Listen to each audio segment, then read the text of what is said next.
Bahorning iliq, sokin kuni maktab hovlisida hayajonli bitiruvchilar turardi.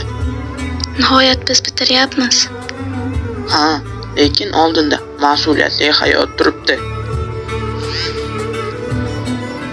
Bolalar, siz bilimli, tirishqoq va qat'iyatli bo'ldingiz.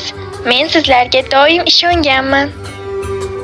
O'g'lim, ustozing aytdiki, sen juda izlanuvchan ekansan. Dada, men zamonaviy muhandis bo'lmoqchiman. Yurtimiz uchun foydali ish qilmoqchiman.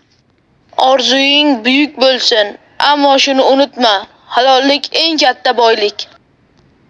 Dilshod, chet elga ketmoqchimisan? Balki, lekin vatanimni tark etish oson emas. Biz qayerda bo'lsak ham do'stligimiz mustahkam qoladi. Kelajak sizniki, uni oqilona va mardona quringlar. Har bir insonning yo'li turlicha, ammo halol mehnat va qat'iyat insonni buyuk qiladi.